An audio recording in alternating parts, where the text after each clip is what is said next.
Esto es Momento Zenkai, un momento de conexión.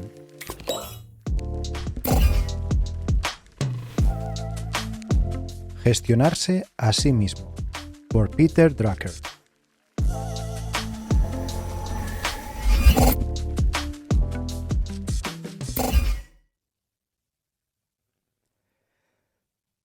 En este Momento Zenkai vamos a hablar de una publicación sobre manejo personal que se publicó en la Harvard Business Review y fue escrita por Peter Drucker, titulada Gestionarse a sí mismo.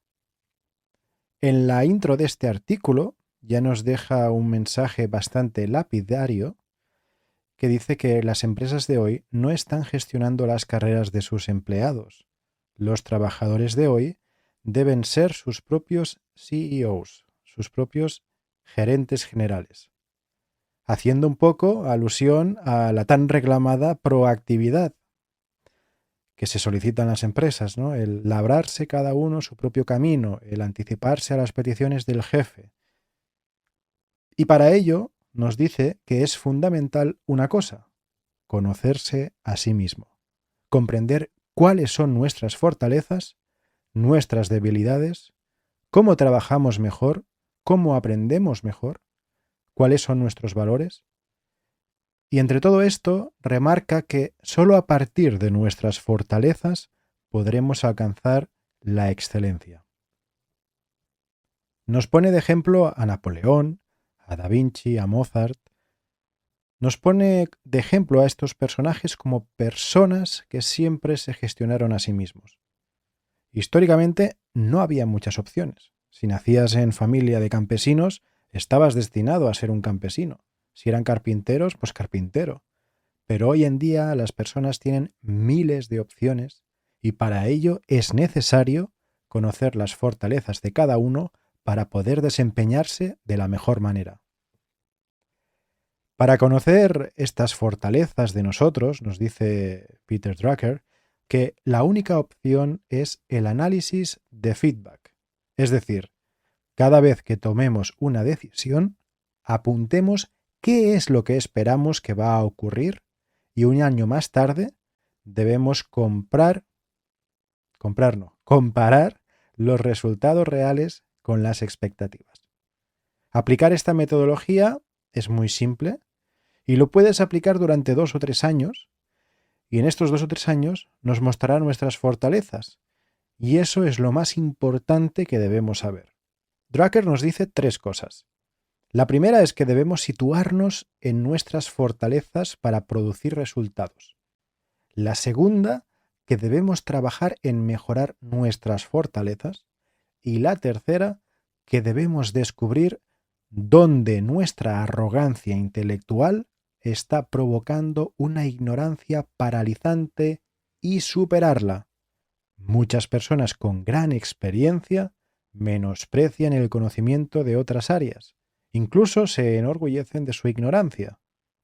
También hay que corregir los malos hábitos y ejecutar los planes. No podemos siempre estar en el plano del pensar, hay que ejecutar.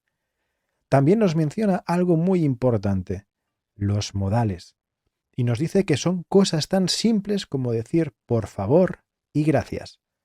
Esto permite que 2 personas trabajen juntas. Nos pone como ejemplo que si alguien es brillante pero fracasa cada vez que requiere cooperación, se debe probablemente a una falta de modales. También remarca que no deberíamos aceptar trabajos donde nuestra competencia es baja y que no deberíamos invertir tiempo en mejorar áreas de baja competencia.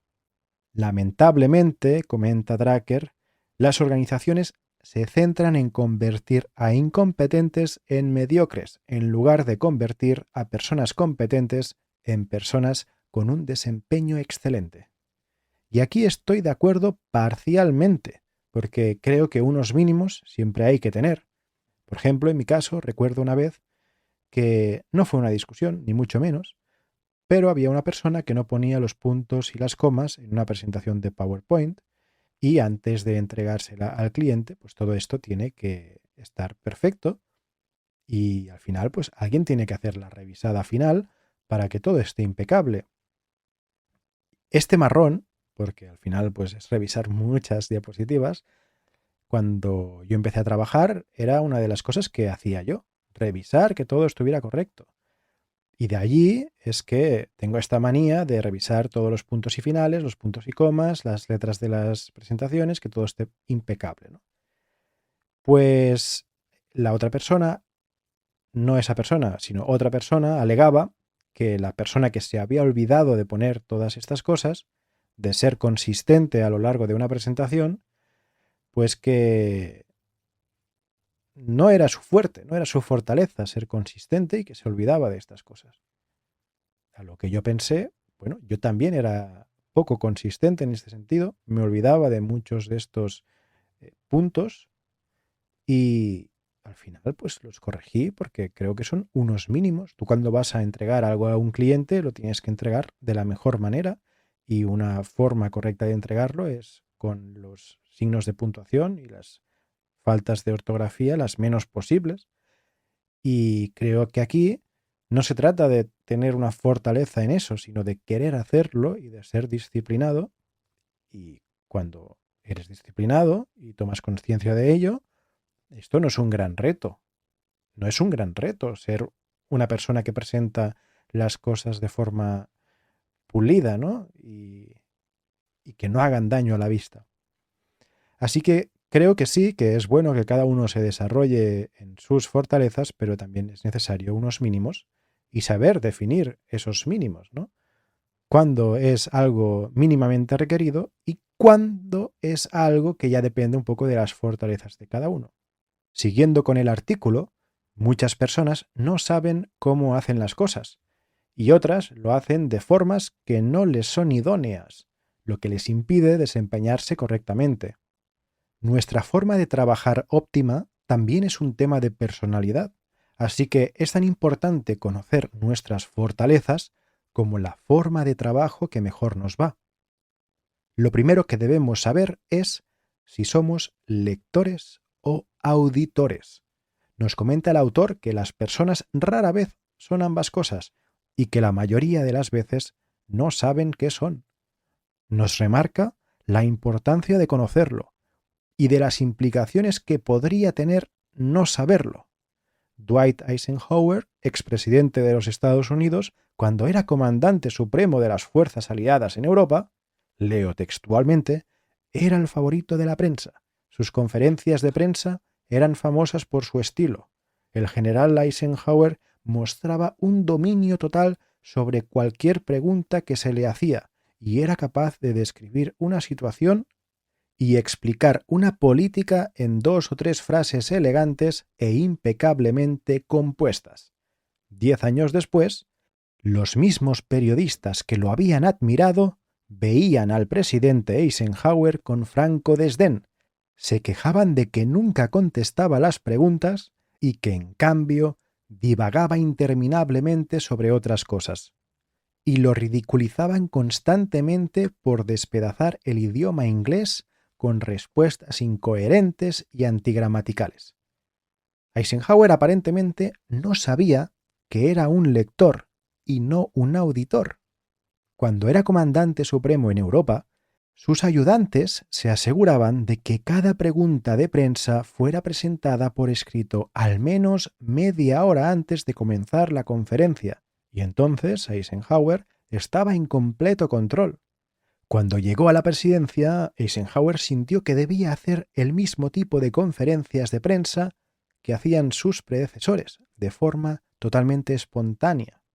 Lo que no sabía era que los antecesores eran auditores y no lectores.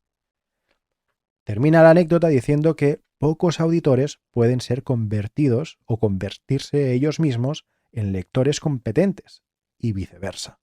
Es decir, a priori, los lectores tampoco pueden ser convertidos a auditores. Y visto esto, lo segundo que debemos saber es entender cómo aprendemos. A muchos grandes escritores les va mal en el colegio, nos cuenta Peter Drucker, porque los escritores no aprenden escuchando y leyendo. Aprenden escribiendo. Y como los colegios no les permiten aprender de esa forma, obtienen malas notas. Las escuelas están organizadas bajo el supuesto de que existe una única forma de aprender igual para todos. Y aquí voy a lanzar una lanza a favor de las escuelas, que creo que son plenamente conscientes de que hay muchas formas de aprender, pero de la teoría a la implementación hay un trecho enorme y simplemente optan por lo que consideran más óptimo según las posibilidades de la escuela. Peter Drucker nos pone un ejemplo de un tipo de persona que aprende tomando notas, que es el caso de Beethoven, que dejó una gran cantidad de anotaciones. Y yo recuerdo ahora mismo que una vez en el colegio pillaron a un compañero con una chuleta. Era un compañero que no estudiaba nunca y pasaba un poco de todo, pero la profesora, en lugar de suspenderlo directamente, lo que hizo fue llevárselo fuera de la clase, y ella estaba entre la clase y el pasillo, porque tenía que ir vigilando, y le iba preguntando las preguntas. Y el tío se ve que las respondía medianamente bien, y al final la profesora nos dijo, o nos acabó regalando una enseñanza, porque dijo: si no sabéis cómo estudiar, haceros chuletas, porque es muy probable que todo lo que sinteticéis en una chuleta lo acabéis memorizando. Y ese podría haber sido el caso de una persona que aprende a base de escribir, porque literalmente contestó las preguntas. Pues bien, siguiendo con el ejemplo de Beethoven, decía que nunca miraba sus notas, pero que si no lo escribía inmediatamente, se le olvidaba al momento. Pero una vez escrito, decía que ya no tenía que mirar al cuaderno. Otras personas aprenden haciendo y otras escuchándose a sí mismas hablar. De todos los elementos importantes del autoconocimiento, comprender cómo se aprende es el más fácil de adquirir. Preguntarse si somos auditores o lectores y cómo aprendemos son las primeras preguntas a formular, pero no las únicas. Debemos preguntarnos también si trabajamos bien con gente o somos más bien solitarios. Y en el caso de trabajar con gente, también podemos preguntarnos con qué tipo de relación. Hay personas que trabajan mucho mejor como subordinados y otras personas trabajan mejor como miembros de un equipo, otras mejor solas y otras son muy buenas como coaches o mentores. También es importante saber si somos mejores tomando decisiones o ayudando a otros a tomarlas, porque es muy diferente. Hay quienes de forma decidida son capaces de tomar una decisión después de haber sido asesorados.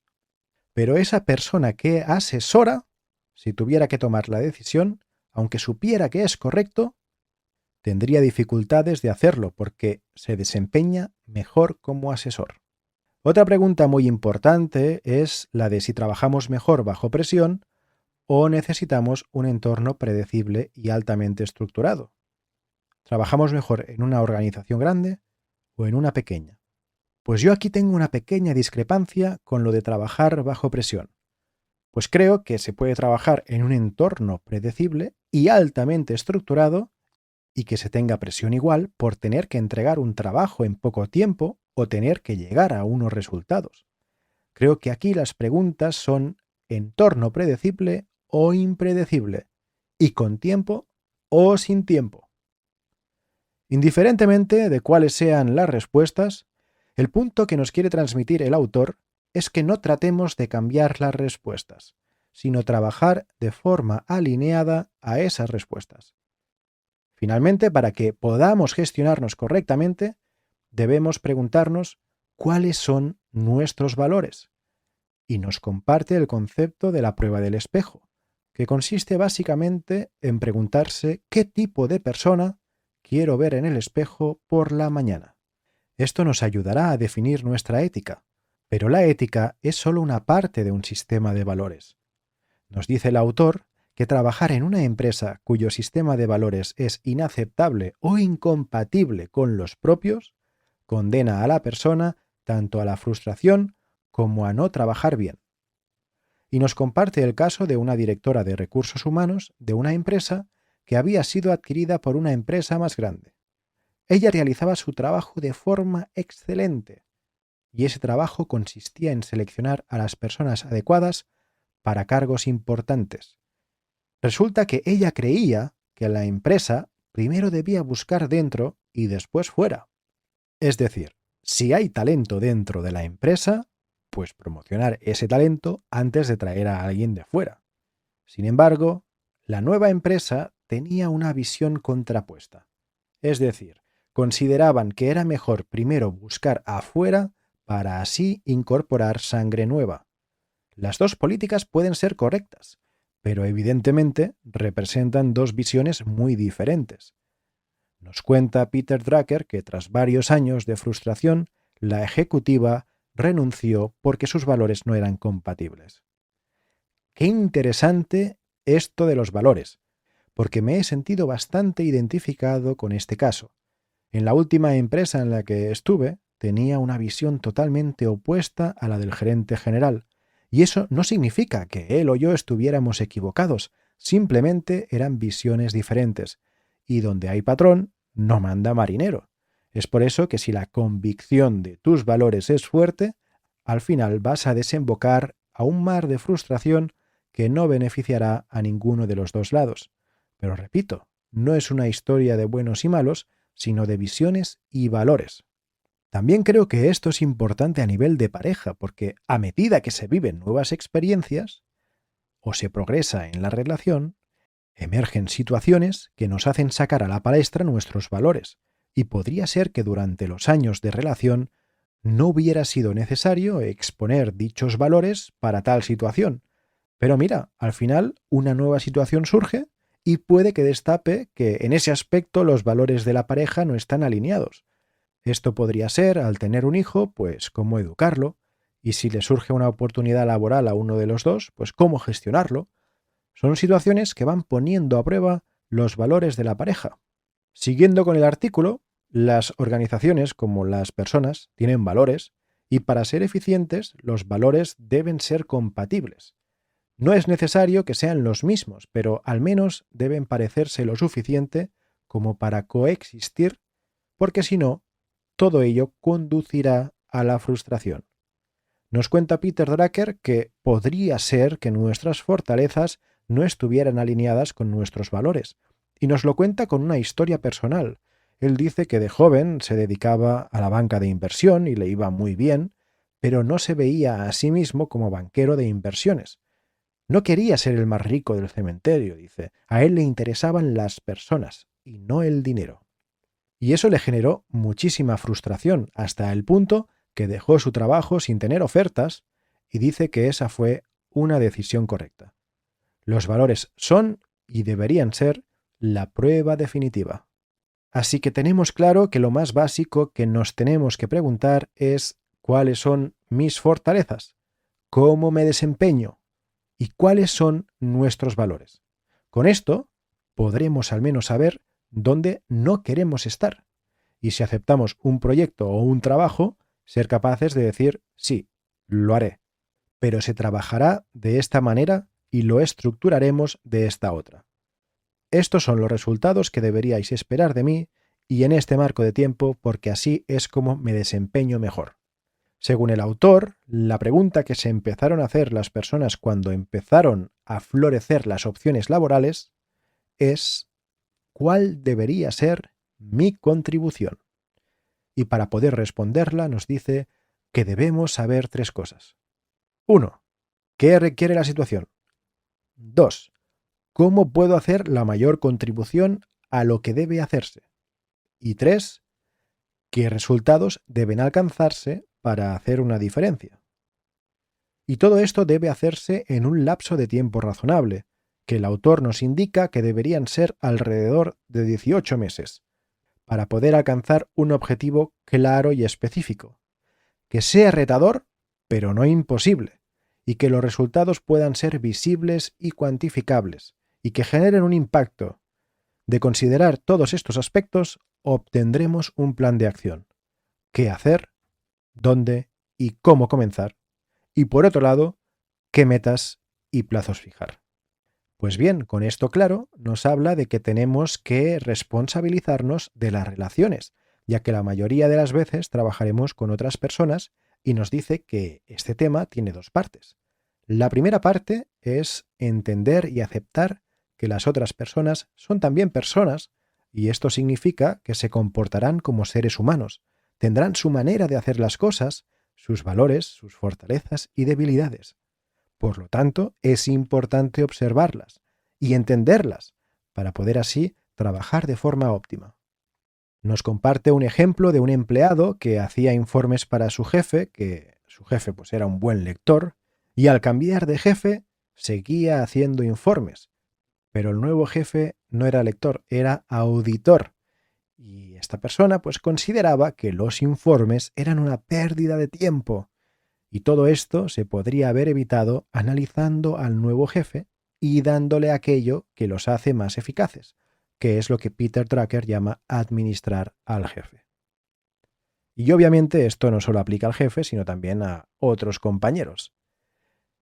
Bueno, pues para terminar el artículo, nos regala una reflexión sobre la importancia de tener una actividad paralela al trabajo, en forma de hobby o de proyecto personal, porque es probable que a la mitad de nuestras vidas estemos aburridos de lo que llevamos haciendo durante años y años, y podríamos considerar dar el salto a aquello que nos hemos dedicado de forma secundaria durante nuestra vida y considerarlo como una actividad profesional.